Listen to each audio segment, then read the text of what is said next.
Mara? A question about Ukraine. You said it's in your interest in making sure that the Ukrainian military doesn't get overrun. Mm-hmm. Is that your description of the current state of the military conflict in Ukraine, that they are not being overrun? Well, I'm not a military analyst, but I do think that based on my basic understanding of the situation on the ground there, I don't see any evidence that they have been overrun. That's what you're asking. So I mean, but that, you describe that as kind of a satisfactory state. I mean, obviously, the Well, I don't Ukrainian think government thinks I don't this- think I used that word. I don't think I Okay, well, described it so that this way. isn't, so the current military situation is not satisfactory to you? Well, to the administration? what would be satisfactory to the United States is the full implementation of the ceasefire agreement and the beginning of negotiations that would eventually resolve the differences between the Ukrainian central government and the separatists. Right, I get that, but Poroshenko clearly feels that his current military situation is untenable without lethal military aid from the U.S., more than night goggles. And you've decided that the lethal military aid is not necessary to achieve the goal of getting a diplomatic solution. And we're trying to figure out why, since you have a difference of opinion between the White House Yeah. and the Ukrainian government. Yeah, I'm sure you didn't intend it this way, but I wouldn't describe our military assistance to the Ukrainians as just night goggles. I mean, over the course of this year, more than lethal aid. right. So we're talking about $100 million in security assistance. More than $100 million has been provided to them. This includes body armor, helmets, vehicles, but not what he night wants. and thermal vision devices, heavy engineering equipment, advanced radios, demining equipment, portable explosive ordnance disposal robots, patrol boats, rations, tents, counter mortar radars.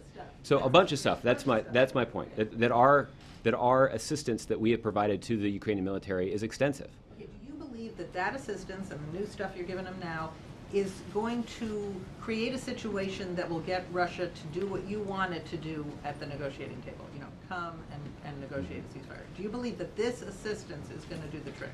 Well, what we believe is that it is clearly in the interests of the international community for nations all around the globe to respect the basic territorial integrity of other nations. This is a He's not doing that. Well, this is a critically important international norm, and the United States, in conjunction with our partners in Europe, have taken significant action to impose costs on Russia for their failure to observe that basic international norm. In fact, they haven't just failed to observe it, they've flagrantly violated it. As long as Russia continues to violate that norm, they will put themselves at risk of being further isolated and sustaining further costs to their economy. But ultimately, it will be the decision of President Putin to decide what is in the best interests of Russia. But right now, for the instability that they're fomenting in this region of the world, their economy is taking a hit. Not a big enough hit to get them to the negotiating table. Well, I have one last question. There's a model for this conflict. Let me say one thing with that. We believe that it's the separatists who should be at the negotiating table with the Ukrainian central government. But Okay, but I understand your point. Of course, the separatists Yes, will take but I understand your point. But there's a model for this, which is in Georgia and Moldova, where the Bush administration gave a certain amount of aid to these countries, but not enough to prevent what's called a frozen conflict, where Russia just destabilizes them enough that they don't control all their territory, and they don't need to take over these countries lock, stock, and barrel. They just need to keep them in this frozen conflict state. Is that the model for what you're doing with Ukraine, Georgia and Moldova? Well, no, what we would like to see in Ukraine is Ukraine be able to make the kinds of decisions that reflect the will of the Ukrainian people.